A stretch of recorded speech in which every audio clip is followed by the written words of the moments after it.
Salut les gars, c'est Cyril Gann, a.k.a. Bon Gamin. L'entraînement se passe bien, on a des bons compléments pour se mettre bien, pour la récupération, pour garder un peu la masse musculaire. Parce que le 3 septembre, ça va se passer sur Paris, à l'Accor Arena contre Tai Tuivasa. Et j'aurai besoin de soutien les gars. Depuis le dernier combat, on a pris pas mal de temps pour un peu décompresser parce que c'était assez particulier. On avait beaucoup de pression médiatique, au-delà de la pression médiatique. L'enjeu aussi rajoutait beaucoup plus de pression. En plus de ça, les conditions, dans le sens où l'adversaire, c'était Francis. On connaît un peu les rapports qu'on a pu avoir avec le coach, à la salle, ancien sparring partner et tout. Donc il y a eu tout un truc qui a fait que c'était assez spécial. Il y a eu beaucoup de charges émotives. Et donc du coup, il a fallu un petit peu de temps pour décompresser, tout simplement, pour décompresser. Et donc là, on est sur la phase où on est sur la dernière ligne droite et on pense maintenant qu'au prochain adversaire. Non, mais c'est que, regarde, tu t'en sors bien partout là, mais en bas, ça donne l'impression que tu es normal, que tu es que, mais tu es un focus en bas, tu es vraiment chargé, tu vois. C'est que tu es un petit segros quand même sur les fesses. Non, mais sur les fesses et les cuisses, ça va, tu es bien. Tu es plein, tu vois. Tu vois les piliers, les papas piliers de rugby là. Ah voilà, ils veulent solide. Tu prends une percussion, tu te dis, mais c'est quoi le bail? Le papa, il a la graisse partout, mais c'est quoi le tampon que je viens de prendre là, tu vois? Ma parole, dans 10 ans, j'aurai une meilleure shape qu'aujourd'hui. Impossible. À moins que tu te charges, impossible. À moins que je me charge. Ou tu te charges, ou tu vas être tellement chéchard. Tu vois les papas africains qui ont les gros fesses comme ça et qui marchent comme ça. C'est impossible. Dans 10 ans, t'inquiète, on va aller au resto, je vais être bien, tu vois. Je vais pas me sentir seul gros, tu vois. Je dis, viens frère, viens, on va manger, viens. T'inquiète pas, ça va bien se passer. C'est qu'il a raison en plus. Parce que, en vrai de vrai, là, moi, toi, tu m'as connu toujours sous le sport. Non. Juste avant de commencer la boxe taille, je venais de me remettre avec Johanna. Elle me faisait à manger, tu sais, quand tu te remets avec la fameuse, t'as trop fait à manger et tout. T'as explosé. Quand j'étais cramasse, gros. J'ai une photo, on dirait Busta Rhymes. Je suis plein. C'est ça. Toi, t'as toujours eu la chance parce que t'enchaînes des saisons sportives, tu vois. Ouais, c'est ça. Mais des mecs comme toi, on enlève le sport, t'es mort. À côté, je suis un mannequin, je suis bien, beau gosse. Mon état d'esprit n'a pas changé. C'est-à-dire que je suis toujours là pour une bonne raison, c'est donner à manger à ma famille.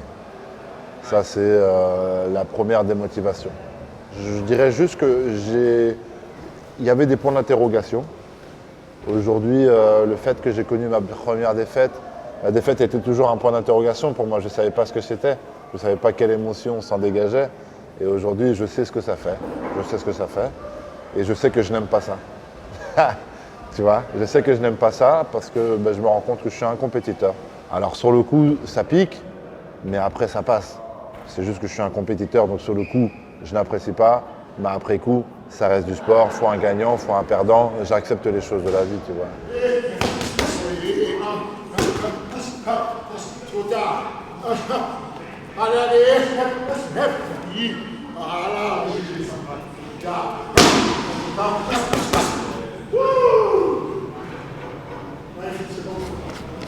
C'est bien Ahmed, c'est bien. En vrai de vrai, quand je le regarde boxer, t'as du nas, mais t'as en même temps des timings de lutte devenus de l'enfer.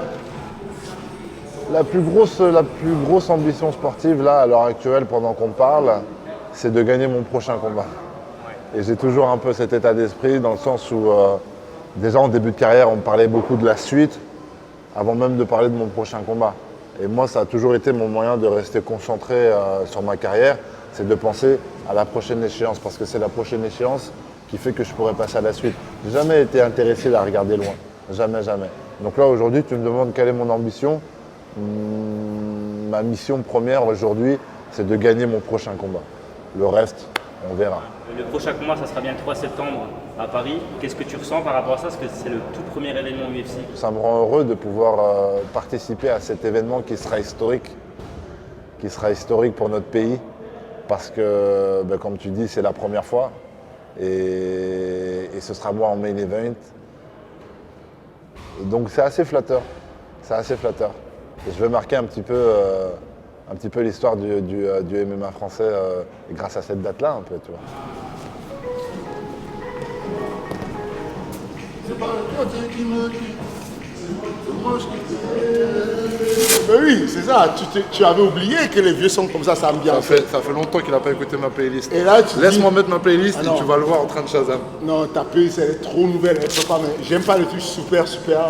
Toi, tu es dans le temps, tu vois. Ça veut dire que l'album, il est à la FNAC depuis hier, tu l'as déjà sorti, mais je peux pas kiffer. Moi, j'ai besoin de me rappeler des moments, tu vois. Laisse-le Shazam. Tout business, je nous ai pris des amis là. Et t'en baisse. Pourquoi j'ai formulé des comptes? Les 3 règles d'or, mes 3 règles d'or dans la vie, ce serait avant tout d'être bon. D'être bon avec les gens, d'être bon avec la vie. Et je vais parler d'énergie en fait, tu vois. Il faut vraiment être bon dans la vie, essayer d'être la meilleure personne possible, accepter le pardon des gens et tu vois, toutes ces choses-là. Genre pas s'offusquer, pas s'énerver quand on te manque de respect, mais au contraire discuter, essayer de parler, etc. etc. Je pense que ça c'est super important. Je trouve que ça c'est super important, faire attention à l'autre en fait, tu vois. Faire attention à l'autre. La deuxième mission aujourd'hui, moi, que j'ai dans ma vie, c'est de prendre soin de ma famille. Une des règles d'or, je dirais, c'est de prendre soin de sa famille, c'est de fonder une famille, c'est avoir la réussite. Et je parle de réussite pas professionnelle, je parle vraiment avant tout de la réussite familiale. La réussite familiale. Quand tu as une réussite familiale, tu peux que être stable dans le reste en fait si tu veux. Tu vois, moi je vois aujourd'hui mes parents, l'éducation qu'on a eue, mes frères et sœurs, c'est ma fondation. C'est ce qui fait qu'aujourd'hui je suis comme je suis, tu vois. Et donc ça c'est super important, bien s'occuper de sa famille. Et d'ailleurs c'est pour ça que je fais ce métier-là, c'est pour les rendre un peu plus à l'aise. Mais l'argent ne fait vraiment pas tout. Ça aussi c'est une règle d'or, on peut la rajouter, tiens. L'argent ne fait pas le bonheur. L'argent ne fait pas le bonheur. L'argent te fait passer des bons moments. Tu peux te payer un voyage, partir 2 semaines où tu veux, dans un endroit paradisiaque, mais tu vas revenir chez toi. Et si tu n'es pas heureux chez toi, tu ne seras encore pas heureux malgré ces deux semaines de vacances. Tu comprends ce que je veux dire? Donc l'argent va pouvoir t'acheter des trucs, tu vas pouvoir ouvrir une belle maison, mais c'est pas pour ça que tu seras heureux, c'est pas pour ça que tu seras épanoui, c'est pas pour ça que tu seras... Tu comprends? L'argent ne fait pas le bonheur, c'est une vraie phrase. Ça c'est une règle d'or. Donc avant tout, la réussite familiale, fondation, sois bon, et des bonnes énergies. Et derrière, oui, si tu as de l'argent et que tu vas bien, tout va bien dans ta vie, là tu seras heureux. Mais l'argent ne fait pas le bonheur. Oh oui!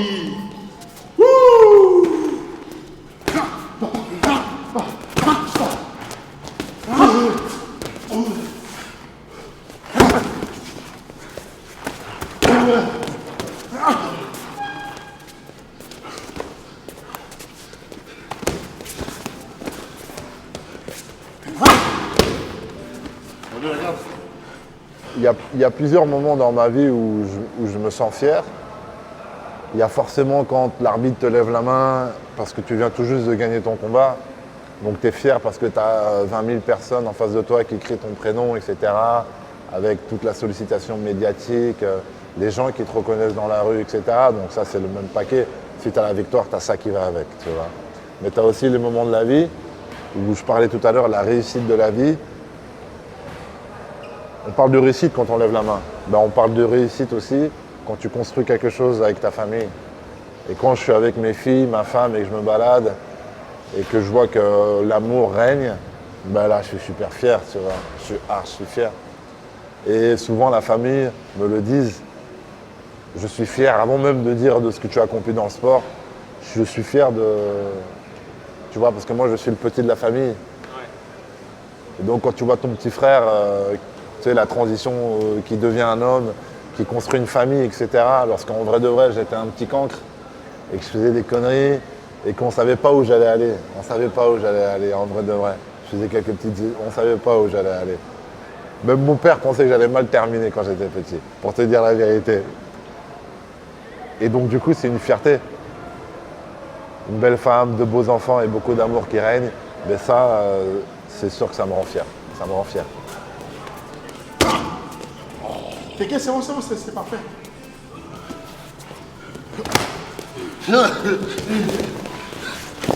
Dommage.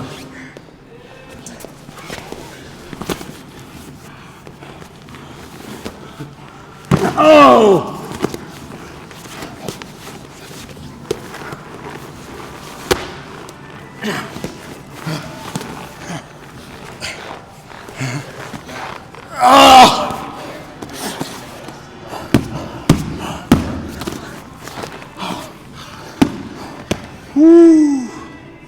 Ça me joue, hein?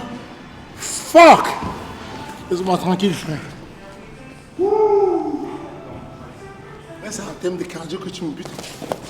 Parce que t'as mis le jeu aussi, ok. Je suis obligé de mettre le jeu. J'avais pas à suivre en termes de cardio.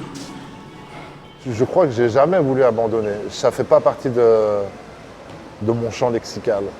Abandonner, non. Je crois que j'ai jamais abandonné. Même quand c'était dur. Parce que tu as des moments durs dans ta carrière. Voilà. Tu as des moments durs, tu te rends compte, c'est dur, mais tu n'abandonnes pas. Tu rentres chez toi, tu réfléchis, ce qui n'a pas fonctionné, et tu réfléchis, et demain tu feras mieux. Et demain tu feras mieux, et demain tu feras mieux. C'est que ça. Tu as fait le choix de faire certains choix dans ta vie, faire certains sacrifices, de prendre cette route-là, et ben tu gardes cette route-là. Tu gardes. Tu ne te poses pas de questions. Parce que c'est quand on se pose des questions qu'on a le choix de se dire ouais j'abandonne, ouais, tu as choisi de faire cette route-là, pose-toi pas de questions, fais-la. Mon objectif physique, il est toujours le même, avoir la meilleure version de moi-même, en vrai de vrai.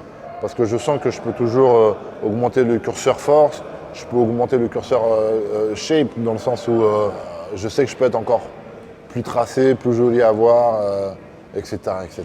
En vrai de vrai, c'est ça. Mais voilà, toujours la même chose, gagner un peu plus en force, pourquoi pas en poids, pas trop, parce que je cherche toujours à être rapide et agile. Et voilà, garder ces trois choses-là.